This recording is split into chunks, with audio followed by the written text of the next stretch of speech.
नमस्कार, जय हिंद, वंदे मातरम। दोस्तों, स्वागत आप सभी का मेरे इस यूट्यूब चैनल शीर्षो ऑनलाइन क्लास की इस बेहतरीन प्लेटफॉर्म पर। दोस्तों, आज का वीडियो जिसमें हम वायुमंडल की परतों के बारे में एक क्लास आप सभी के यहाँ पास देने जा रहे हैं।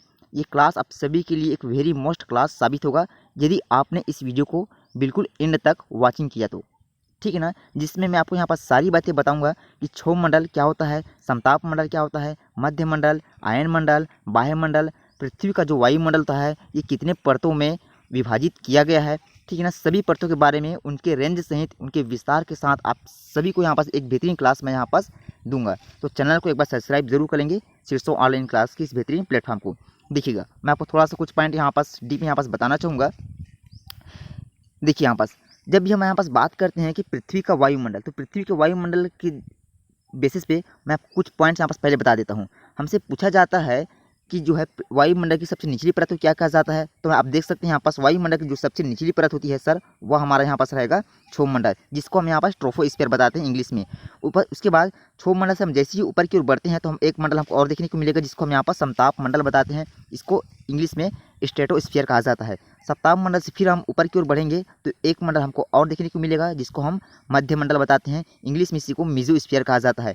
मध्य मंडल से ऊपर की ओर फिर आगे बढ़ने पर आयन मंडल आएगा जिसको हम यहाँ पास आयनोस्फीयर बताएंगे। और आयन मंडल से ऊपर की ओर बढ़ने पर हमारा जो है बाह्य मंडल आता है जिसको हम यहाँ पास एक्सोस्फीयर बताते हैं, ठीक है ना।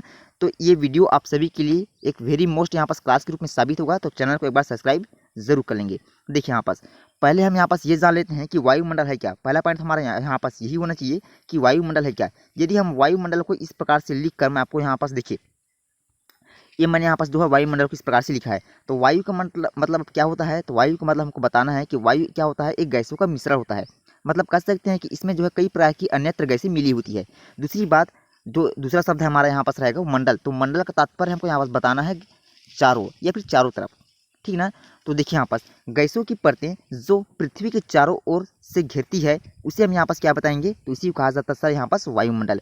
अब देखिए, यहाँ पास वायुमंडल में मैंने आपको बताया है कि सिर्फ एक ही यहाँ पास गैस नहीं होती, कई प्रकार की उसमें गैस जो है हमको देखने को मिलता है, जिसमें हमारा वहाँ पास ऑक्सीजन भी होता है, नाइट्रोजन भी होता है, कार्बन डाइऑक्साइड भी होता है और इसके अतिरिक्त और भी कई प्रकार की अन्यत्र गैसें इसमें पाई जाती है, जिसको हम यहाँ पास सम्मिलित रूप से वायुमंडल बताते हैं।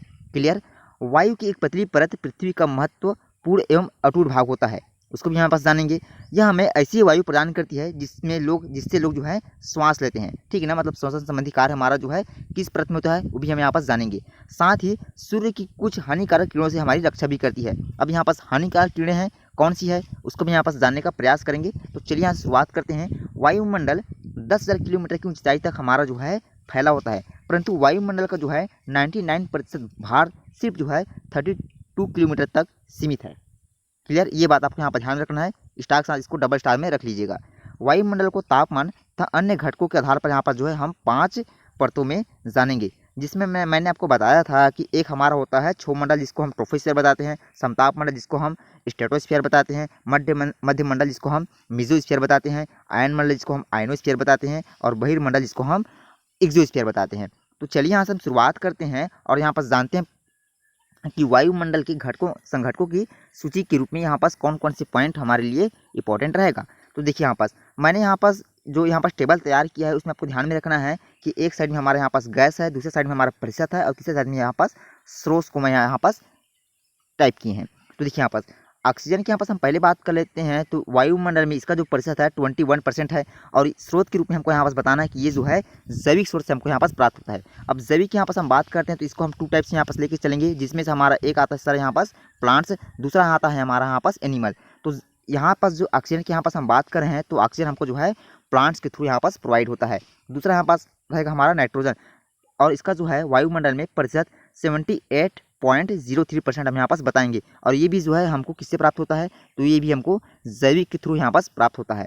नेक्स्ट है यहाँ पास कार्बन डाइऑक्साइड और इसकी वायुमंडल में प्रतिशत आपसे पूछी जाएगी तो आपको बताना है यहाँ पास 0.03% होता है, जो कि हमको जैविक व औद्योगिक क्षेत्रों से प्राप्त होता है, ठीक है ना। उसके बाद यहाँ पास आर्गन और इसकी जो प्रतिशत है वायुमंडल में 0.93% हम बताएंगे और ये जो है हमको रेडियोलॉजी से ये प्राप्त होती है आर्गन।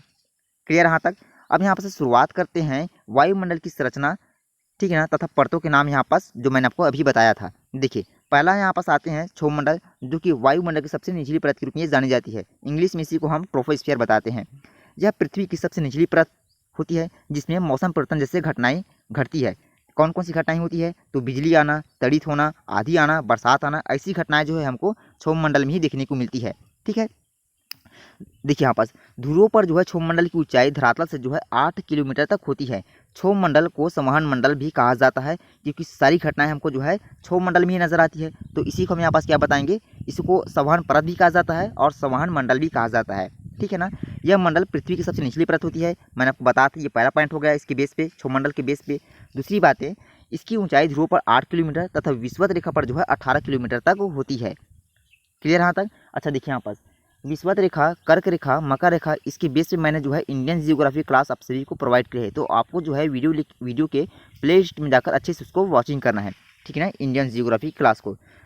नेक्स्ट पॉइंट है, क्षोभमंडल में गिरावट की दर जो है प्रति 165 मीटर की ऊंचाई पर 1 डिग्री सेल्सियस अथवा कह सकते हैं कि 1 किलोमीटर की ऊंचाई तक जो है 6.4 डिग्री सेल्सियस तक ये होती है। इसे ही हम सामान्य तापपतन दर भी कहते हैं। कौन सी दर को? तो हमारा क्वेश्चन बनेगा यहाँ से, जब क्षोभमंडल को सामान्य तापपतन दर भी कहा जाता है। ठीक है ना, और क्षोभमंडल को संवहन मंडल भी कहा जाता है, क्षोभमंडल को अधोमंडल भी कहा जाता है। देखिए कितने सारे पॉइंट्स जो मैंने आपको जो है यहाँ पास क्षोभमंडल के बेसिस पे यहाँ पास बता दिए हैं। सभी मुख्य वायुमंडलीय घटनाएं जैसे कि बादल, आंधी, वर्षा हमारी जो है क्षोभमंडल में ही घटित होती है। ठीक है, अब उसके बाद हम जैसे ही क्षोभमंडल से फिर ऊपर की ओर बढ़ेंगे तो हमको समताप मंडल देखने को मिलेगा। इसको हम इंग्लिश में स्ट्रेटोस्फीयर बताते हैं। यह पृथ्वी की सतह से जो है 20 किलोमीटर की ऊंचाई तक विस्तृत है, मतलब फैला होता है। इसमें मौसम संबंधी घटनाएं नहीं होती।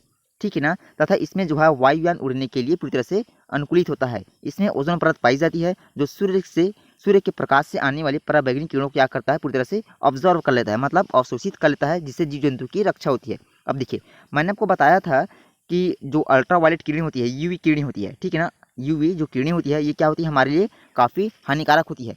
तो जो समताप मंडल में जो एक परत पाई जाती है जिसको हम ओजोन परत बताते हैं, तो यही ओजोन परत क्या होती है, हमारी जो है सूर्य प्रकाश से आने वाली हर पराबैंगनी किरणों को क्या करती है, पूरी तरह से अवशोषित कर लेती है, जिससे कि जीव जंतु से हमारी जीव जंतुओं की पूरी तरह से रक्षा होती है।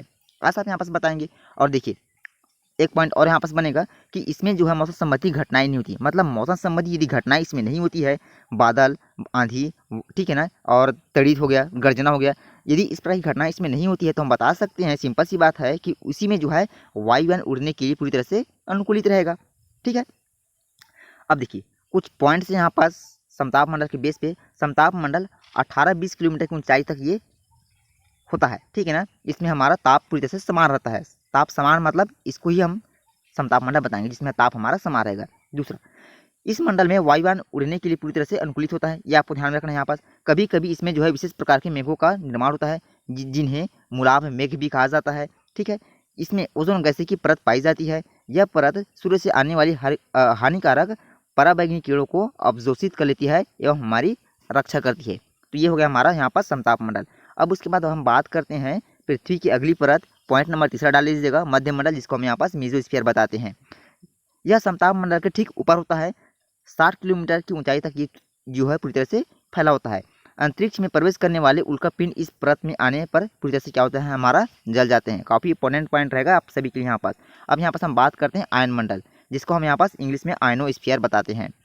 इसकी ऊंचाई जो है 60 से 640 किलोमीटर तक होती है। ठीक है ना, देखिए यहाँ पर संचार उपग्रह इसी मंडल में अवशोषित होते हैं, या फिर अवशोषित नहीं बताएंगे, आप उपस्थित होते ऐसा बताएंगे। ठीक है ना, संचार उपग्रह मतलब जो सैटेलाइट हमारा होता है उपकरण, वो हमारा जो है किसमें पाया जाता है, तो इसमें पाया जाता है हमारा ये आयन मंडल में। ठीक है, वास्तव में पृथ्वी से प्रसारित रेडियो तरंगे इस परत द्वारा पुनः पृथ्वी पर परावर्तित कर दी जाती है, जिसके फलस्वरूप जो है रेडियो, टेलीविज़न, टेलीफोन, राडार, संचार उपग्रह आदि की सुविधा जो है हमारा इसी परत के थ्रू आसानी से हो पाती है। क्लियर, तो ये आप सभी के लिए यहाँ पास एक बेसिक पॉइंट साबित रहेगा। ठीक है ना, तो सारी चीज़ आपको यहाँ पर ध्यान में रख लेनी है। अब यहाँ पास पृथ्वी की हम सबसे अंतिम परत, जिसको हम यहाँ पास बहिर्मंडल, जिसको हम इंग्लिश में एक्सोस्फीयर बताते हैं। देखिए यहाँ से यह वायुमंडल की सबसे ऊपरी परत होती है। ठीक है ना, जैसे ही हम 640 किलोमीटर के क्षेत्र को पार करके ऊपर की ओर बढ़ेंगे तो वहाँ से जो है हमारा बहिर्मंडल स्टार्ट हो जाता है। अब इसके ऊपर जो है कोई भी वायुमंडल की परतें अब नहीं पाई जाती, यही जो है वायुमंडल की सबसे बाहरी परत होती है हमारा। ठीक है ना, इसी नाम से इसको जो है वायुमंडल कहा जाता है। दूसरी बात, यह वायु की सबसे पतली परत होती है, यह बात आपको यहाँ पर ध्यान में रखना है। ठीक है ना, हल्की गैसें जैसे कि हीलियम, हाइड्रोजन यही से जो है अंतरिक्ष में तैरती रहती है, मतलब फैली होती है। क्लियर यहाँ तक। वायुमंडल मुख्यतः ऑक्सीजन एवं नाइट्रोजन का बना होता है, जो कि साफ तथा शुष्क हवा का 99% भाग, नाइट्रोजन 17% भाग, ऑक्सीजन 21% भाग तथा दूसरी गैसें कार्बन डाइऑक्साइड, आर्गन इत्यादि की मात्रा यहाँ पास हमको जो है देखने को मिलेगी 1% के रूप में। क्लियर है। यहाँ पास पाँचवें पॉइंट के पास बात करते हैं। ऑक्सीजन सांस लेने के लिए तथा नाइट्रोजन प्राणियों की वृद्धि के लिए काफ़ी जो है इंपॉर्टेंट होता है। ठीक है। साथ ही पौधों की वृद्धि के लिए ये भी आवश्यक माना गया है। वायुमंडल में जलवाष्प की मात्रा कितना होता है, तो 0 से 4% तक हमें आपस बताएंगे। वायुमंडल पृथ्वी पर दबाव डालता है, ये भी हमको यहाँ पर ध्यान में रखना है। ठीक है। जैसे जैसे हम ऊपर की ओर जाते हैं तो ये तेज़ी से जो है क्या है, घटता जाता है। ठीक। तो यहाँ से आपको पॉइंट यहाँ से बन सकता है। ठीक है, इसको आपको ध्यान में रख लेना है। वायुमंडल में कितनी परतें पाई जाती है, मैंने आपको यहाँ पास ये बता दिया है। ठीक है। वायुमंडल में कितनी परतें पाई जाती है, तो आप यहाँ पास क्या बताएंगे, 5 परतें पाई जाती है। ठीक। वायुमंडल की सबसे निचली परत को क्या कहते हैं, तो क्षोमंडल आप बताएंगे। यहाँ पास देखिए ये वाला जो है हमारा एक क्वेश्चन सीरीज रहेगा। ठीक है ना। तो आपको यहाँ पास जो है प्रत्येक को बेस पे ये कुछ क्वेश्चन है, इसको भी आपको ध्यान में रख लेना है। मौसम संबंधी घटनाएं किस परत में होती है, मैंने आपको बताया था हमारा क्षोमंडल में होता है, जिसको हम इंग्लिश में क्या बताते हैं सर, इसी को ट्रोपोस्फियर कहा जाता है। क्लियर यहाँ तक। और यही अभी तक आपने जो चैनल है इसको सब्सक्राइब नहीं किया है हमारे चैनल को, तो एक बार सब्सक्राइब जरूर कर लेंगे शीर्ष वाली क्लास की इस बेहतरीन प्लेटफॉर्म को। ठीक है ना। और थोड़ा सा माफ़ी चाहेंगे, हमारी आज आवाज़ जो काफ़ी दबी दबी है, थोड़ा सा क्या है हमारा स्वास्थ्य भी ठीक नहीं है। तो ठीक है ना। तो एक बार चैनल को सब्सक्राइब यहाँ पर जरूर कर लेंगे। तब तक के लिए जय हिंद, वंदे मातरम, वेलकम।